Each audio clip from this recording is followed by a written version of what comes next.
अच्छा, Oedipus, like some other well-known Greek heroes, guilty of equating his temporal success with godliness.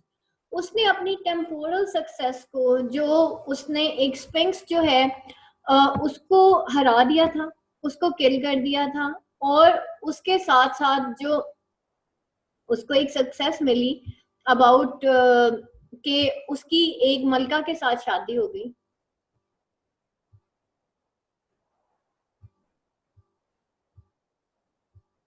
अच्छा, उसकी एक मलका से शादी हो गई और उसने स्पिंक्स को किल कर दिया। अब वो उसकी एक टेम्पोरल सक्सेस थी और उसने उसको गॉडलीनेस के साथ कंपेयर करना शुरू कर दिया, यानी कि वो एक जो है वो जैसे कहना चाहिए डैमिंग गॉड बन के बैठ गया वहां पे।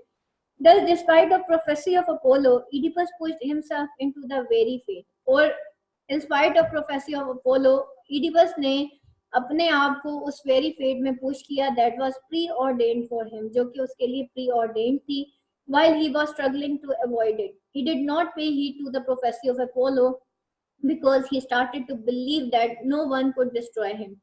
उसने प्रोफेसी ऑफ अपोलो पे कोई तवज्जो नहीं दी, ठीक है, क्योंकि वो जो है अब ये स्टार्टेड। मैम प्लीज ये बता दें, आप टेक्स्ट बुक से पढ़ा रही हैं या नोट्स से? करंट नोट्स में। अच्छा, 2 बुक्स हैं करंट नोट्स की, उसकी ह्यूब्रिस की। अच्छा, उसने जो है क्या किया था, उसकी सबसे बड़ी जो गलती थी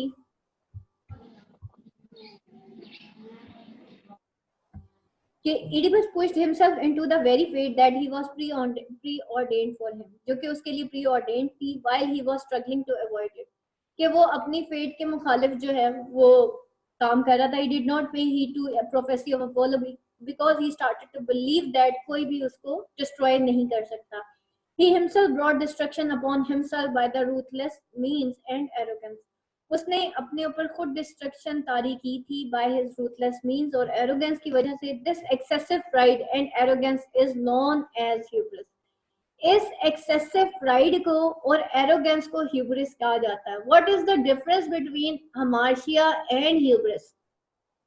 हमार्शिया is the character flaw, error of judgement, ठीक है। आपसे कोई एरर ऑफ जजमेंट हो जाती है, जिंदगी में कोई गलत फैसला हो जाता है, ठीक है, या आप किसी इंसान को जज करने में नाकाम हो जाते हैं, आपकी जिंदगी का एक बहुत बड़ा फैसला होता है, आप गलत फैसला कर बैठते हैं, that is your error of judgement, that is the hamartia, that is your character flaw, ठीक है, वो आपका कैरेक्टर फ्लॉ भी हो जाता है, हो सकता है। लेकिन व्हाट इज ह्यूब्रिस? ह्यूब्रिस कहते हैं एक्सट्रीम एरोगेंस को और एक्सट्रीम प्राइड को, इसको ह्यूब्रिस कहते हैं। क्वेश्चंस बेटा 2 तरह से आते हैं, या तो हमार्शिया पे आएगा या ह्यूब्रिस पे आएगा। आपने इन दोनों को इकट्ठा कंबाइन आपस में गड़बड़ नहीं करना।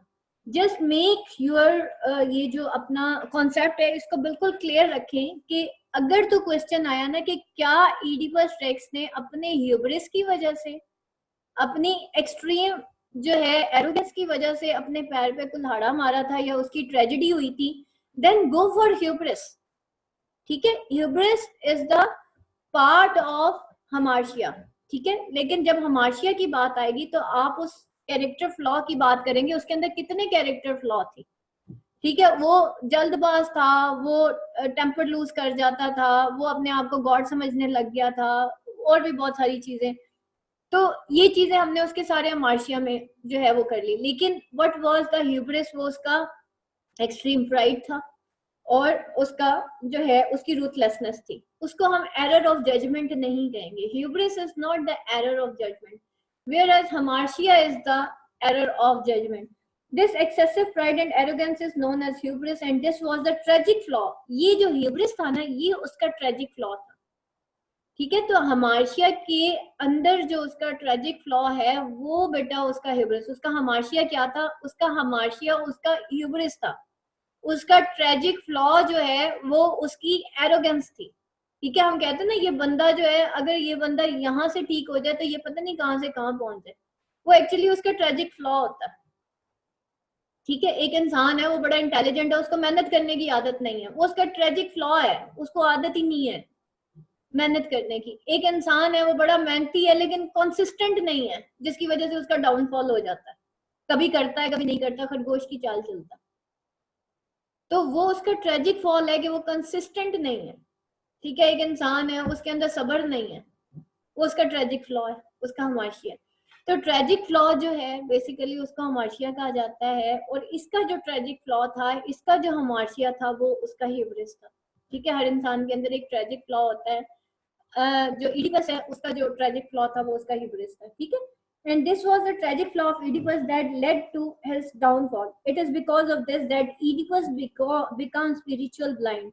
इस वजह से इडिपस जो है वो स्पिरिचुअल ब्लाइंड हो गया था, and later becomes the cause of his physical blindness as well. Physical blindness was an indication of the destruction that his hubris had wrought. उसका वो जो hubris है, जो उसकी जिंदगी में वो डिस्ट्रक्शन लेके आया, वो उसकी ब्लाइंडनेस जो है वो एक इंडिकेशन थी उस डिस्ट्रक्शन की, जो कि उसका ह्यूब्रिस जिसकी कॉज बना था। Spiritual blindness was indicated by his consistent rejection of Apollos prophecy. और ये जो स्पिरिचुअल ब्लाइंडनेस है वो इंडिकेट हुई उसकी कंसिस्टेंट रिजेक्शन, कि वो कंसिस्टेंटली रिजेक्ट करता रहा अपोलोस प्रोफेसी को, गॉड्स के वर्ड को वो जो है रिजेक्ट करता रहा। ये उसकी स्पिरिचुअल ब्लाइंडनेस है। हमारी स्पिरिचुअल ब्लाइंडनेस ये है कि रोज सुबह फजर की अजान होती है और हम उठते नहीं हैं, और रोज हम अल्लाह ताला का इनकार करके और टाइम मतलब अपनी जिंदगी जो है अपनी लाइफ की का आगाज करते हैं। तो बेटा कहाँ से हमारी जिंदगी में बरकतें आनी है? किसी को तो कुफर कहते हैं। ठीक है, तो ये जो स्पिरिचुअल ब्लाइंडनेस है ना, ये यहीं से स्टार्ट हो जाती है हमारी, बिल्कुल दिन की आगाज से। जब हम अर्ली मॉर्निंग उठते नहीं है, हम नमाज नहीं पढ़ते, तो फाइनली हमारी वो जो ये जो सोल है ना, वो बेचारी सो जाती है। फिर हमने क्या जिंदगी गुजारनी है? इस वजह से हम हर वक्त डीमोटिवेटेड भी रहते हैं और डिस्टर्ब भी रहते हैं, क्योंकि सुकून ही नहीं मिला सुबह सुबह। ठीक है, तो ये वो चीज है। तो ये स्पिरिचुअल ब्लाइंडनेस थी जो कि इंडिकेट होती है इस consistent rejection of Apollo's prophecy when Sheregoz asked Oedipus। शेरेगोस जो है वो कोरस में से ना एक कोई बुजुर्ग होता है, कोरस में एक बुजुर्ग भी होता है जिसका नाम शेरेगोस होता है। तो शेरेगोस जो है वो इडिपस से पूछता है, what God was it drove you to rake black night across your eyes। वो कहता है कि क्या खुदा ने तुम्हारी आंखों में ये नाइट पैदा की थी, यानी कि खुदा का ये हुक्म था, या ये खुदा का एक जिसे कहना चाहिए खुदा की वजह से, या खुदा की खुदाई में ये था, या तुम्हारी फेट में था कि गॉड्स ने तुम्हारी आंखों में ये ब्लाइंडनेस कॉज करनी थी? जब वो अंधा हो जाता है ना, फिर शायद गॉड उससे पूछता है। He replies in extreme state of agitation and anguish। वो उस वक्त एक्सट्रीम एजिटेशन और एंग्विश में बोलता है, Apollo Apollo dear children the god was Apollo. Children, बादशाह जो है अपनी जब अवाम से मुखातिब होता था उस दौर में, जो ईडिपस है वो अपनी कौम को, अपने सिटी थीबस के लोगों को चिल्ड्रन कहता। वो कहता Apollo Apollo dear children the god was Apollo. तो कहता गॉड तो अपोलो ही था। He brought my sick fate upon me। वो मेरी फेट तो मेरे अपॉन लेके आया, यानी कि उसने मेरी किस्मत लिखी हुई थी और मेरी किस्मत में ऐसा होना था, क्योंकि उस अपोलो ने मेरी किस्मत लिखी थी। But the blinding hands was my own. लेकिन आंखें फोड़ने का जो था, वो कहता वो जो आंखों में मेरे नाइट आई है, या मैंने जो आंखें अपनी ब्लाइंड कर ली हैं, वो तो मेरे अपने हाथ है। यानी कि अल्लाह ने किस्मत तो बंदे की लिखी होती है, लेकिन इंसान बहुत सारी अपनी जो नाकामियां हैं वो उसकी एरोगेंस की वजह से एक्चुअली उसकी होती है, और वो फिर इस तरह से hubris thus becomes the greatest obstacle to his ability to reflect, think, ponder and react in moderation।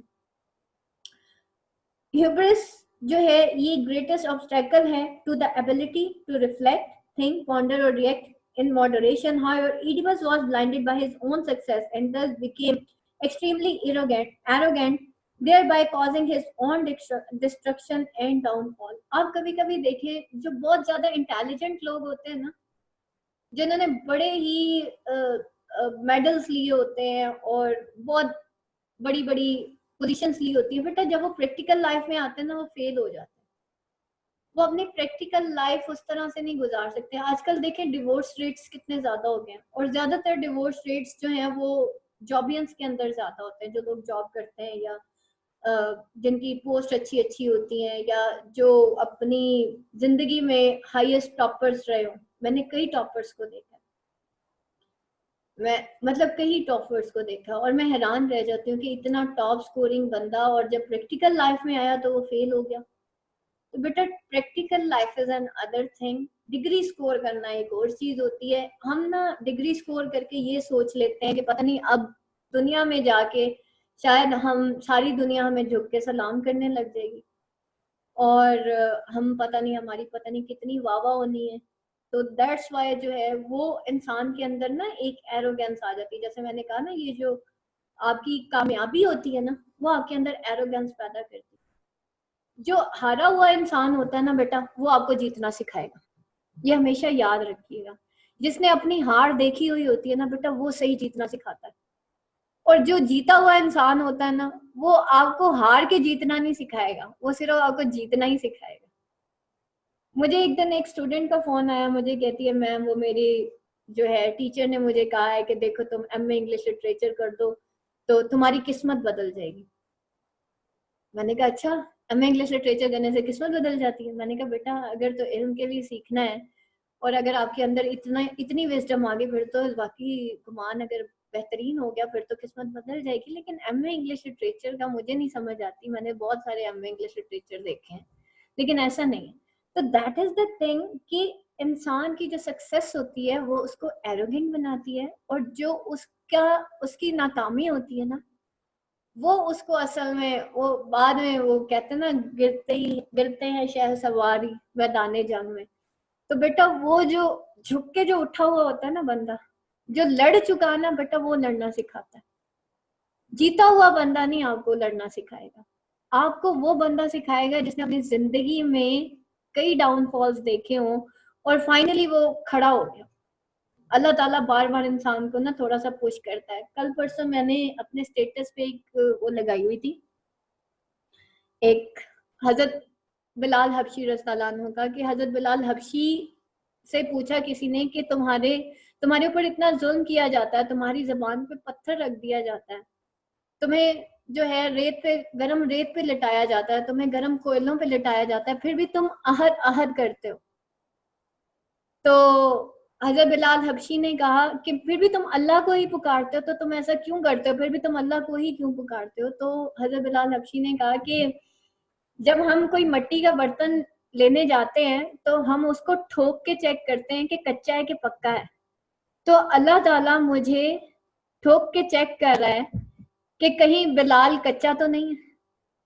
तो बेटा अल्लाह ताला हमें बार बार ना आजमाता है, बार बार आजमाता है। जो कच्चे होते हैं ना वो शुरू में ही टूट जाते हैं, और जो पक्के होते हैं ना वो 10 दफा हार के भी जीत जाते हैं।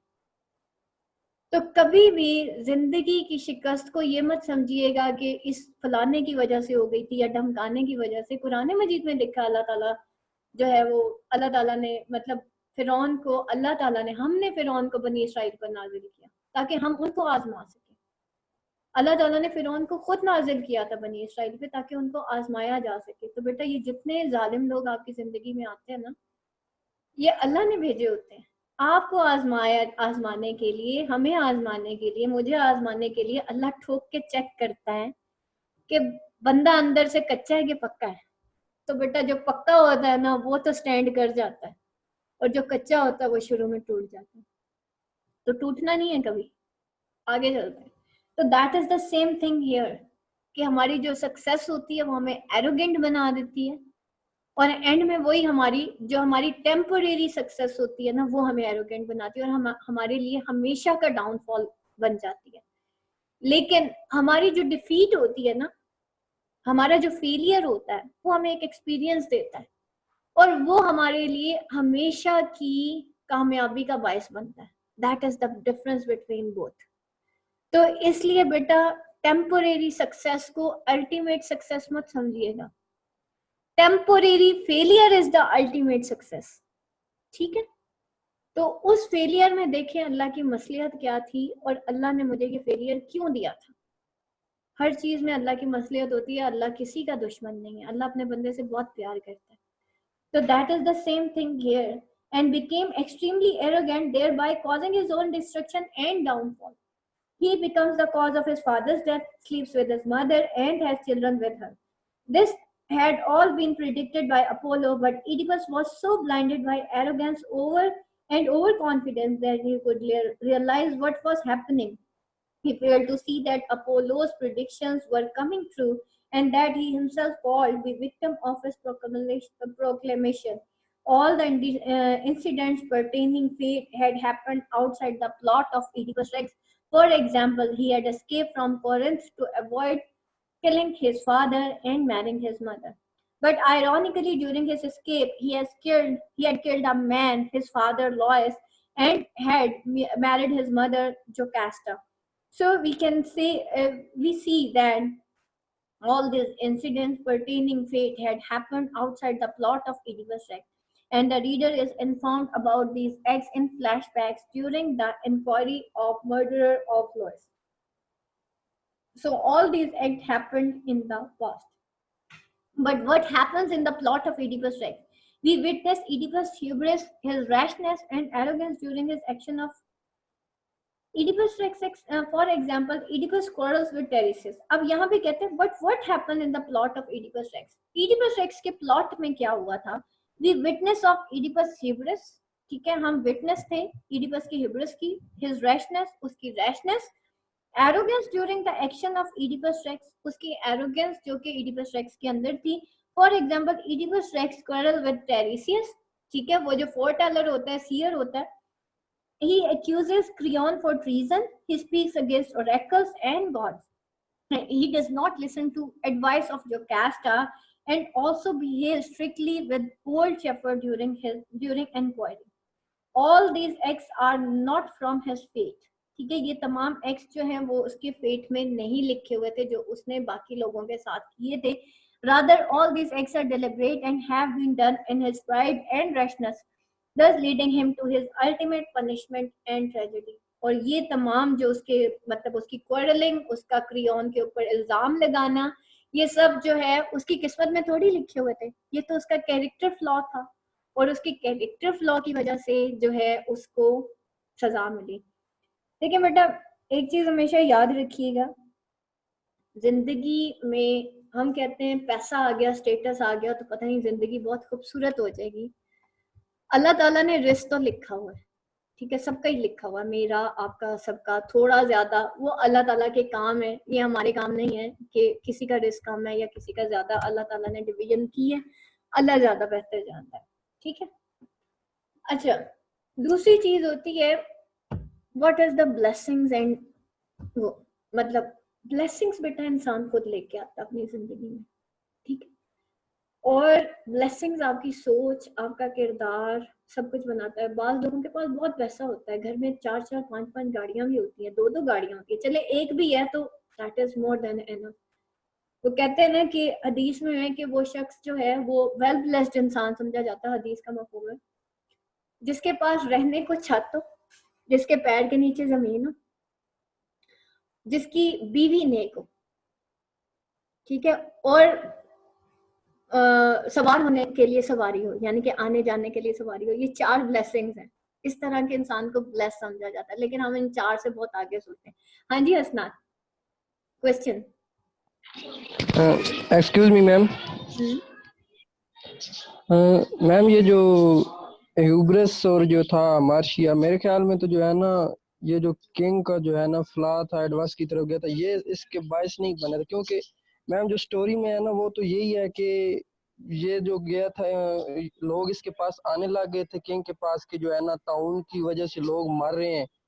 तो ये चूंकि वहाँ का रूलर था, किंग था, तो ये वैसे भी लोगों से अच्छे ट्रीट करता था, उनसे लव करता था, जिस तरह भी इधर हम पढ़ रहे हैं कि बच्चों की तरह उनको समझता था. तो इसने उसके लिए जो है ना वो जो भेजा था क्रियोन को भी और खुद भी जो है ना वो प्रोफेसी करवाई थी. तो उसमें यही आया था कि जो है ना आपके एरिया में जो है ना आपके इलाके में एक बंदा ऐसा है कि जो अगर जहाँ से निकल जाए तो ये मर्ज खत्म हो जाएगा, ठीक है. तो फिर तो अपनी तरफ से ये अपने लोगों को बचाने के लिए फिर इसने वो इन्वेस्टिगेशन करवाना शुरू कर दी कि मैं पता कराऊं वो बंदा कौन सा है. तो बीच में जितने ट्रैक्टर अब आ रहे हैं, वो टैक्सीज आ रही है, जो कास्ट आ रही है, जितने भी इसको रोकने के लिए आ रहे हैं, वो शेफर्ड आ रहे हैं, सब इसको मतलब कि जब जब जब सबको पता चलता जाता है कि मतलब कि यहाँ पे एंड गलत होगा तो वो इसको रोकते हैं। तो बेसिकली देखा जाए तो गलत तो वो कर है ना कि वो ये एक इन्वेस्टिगेट कर रहा है सच को देखने के लिए, तो उसके अलावा जो है ना लोग बीच में डिस्टर्ब उसको आई एम सॉरी मैम एक सच को देखने के लिए कर रहा था ना सब कुछ। ठीक है। तो फिर मेरे ख्याल में तो ये इसकी ये खूबी थी कि वो इन्वेस्ट इतने तक आ गया, जब एंड तक उसको पता चल गया कि ठीक है वो गलत बंदा मैं ही था जिसकी वजह से ये सब कुछ हो रहा था, तो फिर एंड पे वो एक्सेप्ट भी कर लेता है कि लेकिन मेरे ख्याल में तो ये टोटली जो है ना रोल ऑफ फेट है। इसमें हम जो ह्यूब्रिस ठीक है ये किताबी चीज है, हम लिखेंगे मार्शिया भी लिखेंगे, लेकिन मेरे ख्याल में तो जो है ना वो अपनी ईमानदारी के साथ अपना फर्ज पूरा कर रहा था और ड्यूटीज कर रहा था जिसको आप रिस्पॉन्सिबिलिटी कह सकें, क्योंकि इसने वहां पे हालांकि इसको रोकने के लिए लोग आए लेकिन ये एक अच्छे काम के लिए लगा हुआ था अपनी तरफ से कि मैं लोगों को बचाऊंगा कि वो जो है ना गलत तरीके से लगे हुए हैं, वो जो है डेथ हो रही है उनकी, तो उनकी उनकी बचाने के लिए अपने एरिया के लोगों को सेव करने के लिए ये उस बंदे को निकाल के बाहर फेंकना चाहता था, और उसने भी कहा भी था कि वो बाहर निकलेगा, और जब इसको पता चल गया कि मैं खुद हूँ तो फिर ये निकल गया बाहर खुद ही। नहीं तो अब वो तो है। अभी हसनात इंशाल्लाह कल हमने ये free will versus fate in Oedipus Rex ये वाला क्वेश्चन हम कल करेंगे, फिर हम इस क्वेश्चन पे अच्छी खासी बहस कर सकते हैं। कल आपके ये वाले पॉइंट्स भी क्लियर हो जाएंगे। ठीक है। अच्छा जी, ये बेटा ये सारा आप लोगों का क्लियर होगा फेट वर्सेस जो है इसमें, लेकिन ये जो है ये क्वेश्चन जो है अक्सर रेज होता है लोग के लाइक बात सारी यही थी कि वो तो अपनी इन्वेस्टिगेशन में लगा हुआ था। ये एक कहानी का दूसरा रुख है। तो कल हम इंशाल्लाह इस चीज को देखेंगे कि क्या चीज ऐसी थी कि जिसकी वजह से ऐसा हुआ था। ठीक है। और कुछ एनीथिंग एल्स क्लास? कल इंशाल्लाह आपको हसनात इसका आंसर मिल जाएगा कल के क्वेश्चन में। हाँ जी क्लास, एनीथिंग एल्स? और किसी का कोई क्वेश्चन ह्यूब्रिस से रिलेटेड?